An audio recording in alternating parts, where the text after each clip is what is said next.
Main thing what I love in Malaysia is love food, addicted with food. I love to eat, so every one of them are having so much fun to take me to all those local shops, and I really enjoy it. The food is great. Meet Laura, an Estonian who lived in Indonesia for 2 years, before moving to Malaysia where she's been for 3 years now. Laura shared why Indonesia offers better customer service than Malaysia, the cost of living a good life in Kuala Lumpur, and tips on making friends with Malaysians. I'm Max Chernov, just from across the bridge. Let's go.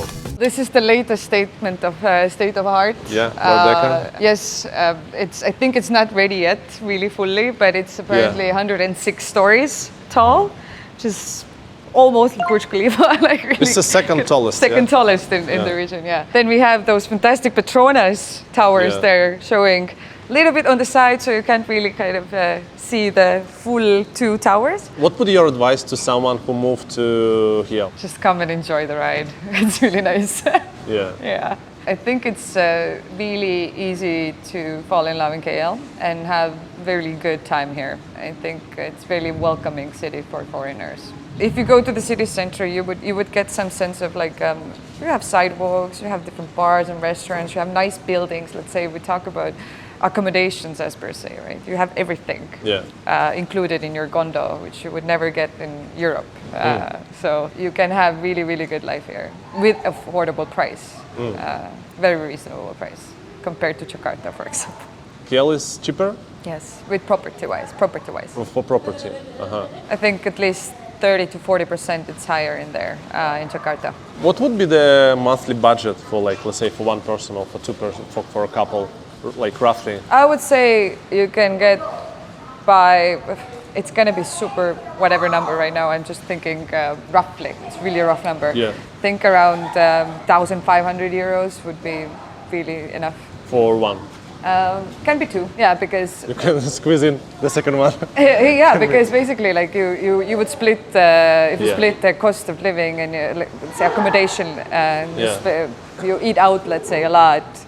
This is like when you splurging, I would say. So and you go buy a lot of groceries and then leave them to rot in your fridge. Then you would go 5,500, I think. If you're just, let's say, 2 singles or let's say without kids or family. How's your social circle look like in KL? I would say 70% local, 30% expat. I guess it's when you move to another country, it's always easier to get along with other expats because you would be able to share whatever troubles you go through. But some reason, when I moved here, I had 2 friends, both of them were local. They were actually acquaintances. And then they put me in touch with 1-2 people, and then I developed my circle within 1 month. I was really lucky because it was also COVID time, so it wasn't really welcoming for social gatherings and socializing. Main thing what I love in Malaysia is I love food, addicted with food. Yeah. I love to eat, so every one of them are having so much fun to take me to all those local shops, and I really enjoy it. The food is great.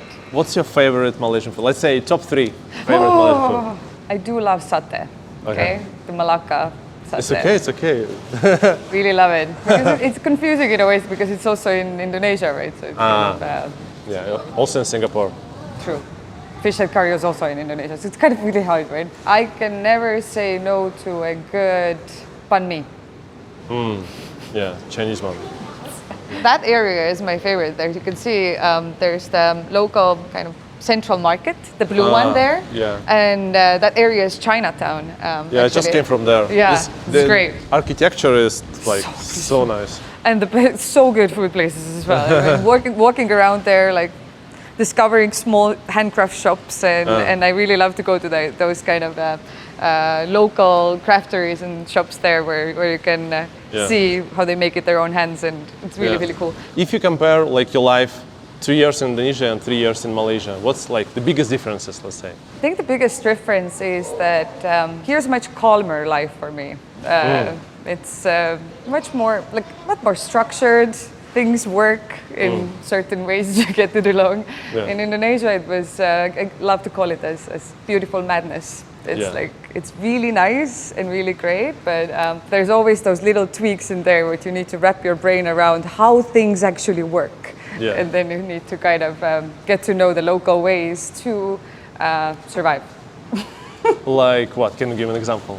Well, for example, how to get around in Jakarta. If you are meeting up with friends, then you better just dress up so that you can grab a motorbike, because going with a car will take you an hour and a half. Yeah. So with motorbikes is your way of travel, for example. Gojek, they call it. Gojek, yeah. Yeah. It was quite fun. In the end of those years, I had my own Gojek jacket as well that I usually just grab and put it on. Yeah. Do you think that life in KL is easier than life in Jakarta? No. No. Oh. I think life in Indonesia is much more convenient.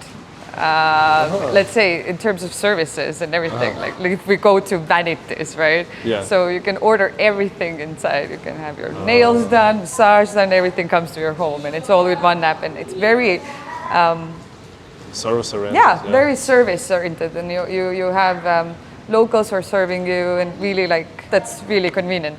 Yeah. But let's say the quality of life, I might say Malaysia will beat a bit. Yeah. The quality of life, you mean? Like that the air is clean and the water is not that poisonous as it is in Indonesia. You mean drinking water? Like I mean tap water. Like Yeah. I mean whether you wash your hair and everything. Can you drink tap water No. here? In here, I think technically you can, but no one does. That's at least what I know. So I don't drink tap water, but at least I don't. I'm not afraid to Like brush your teeth. brush my teeth with Yeah. it, right? But if I would do this in Indonesia, I would get seriously sick. By the years, like if you're gonna be there for 5, 6, 7 years, you develop those resistances, resistance to some of those the most common terms. But if you go as a freshman from Europe, then might be a bit tough, tricky. Should be really careful.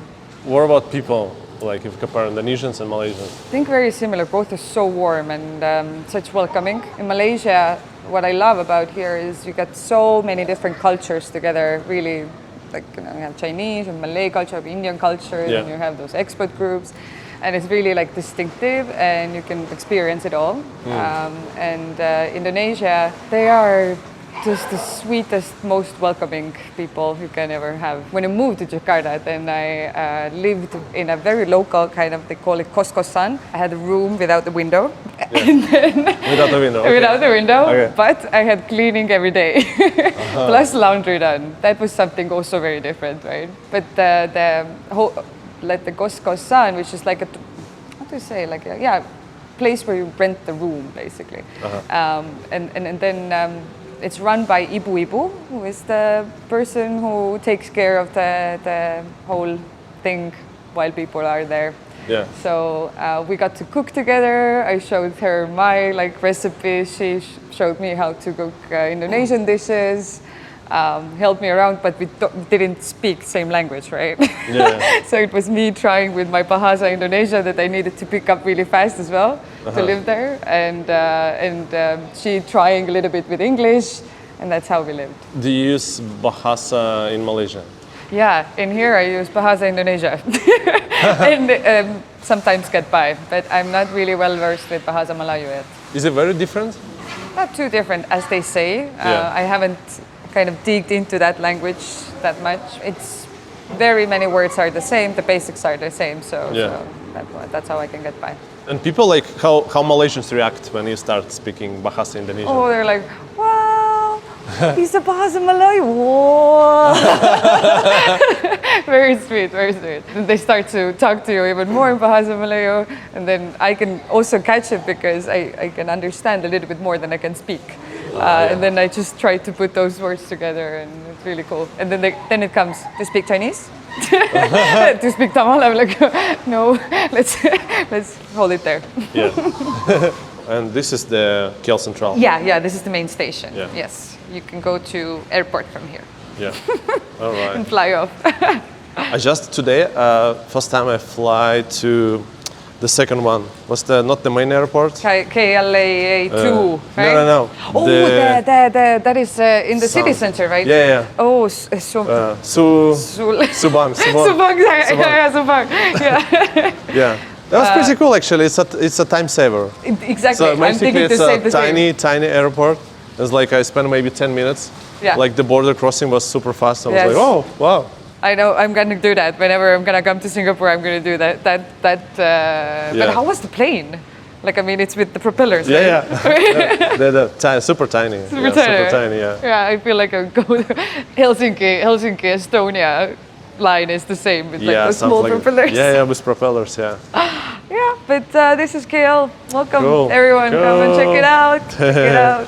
Thank you. You're such a kind and enjoyable person. Thanks so much for deciding to watch more videos on my channel. I like you a lot. Yes, you. See you there. Click on it.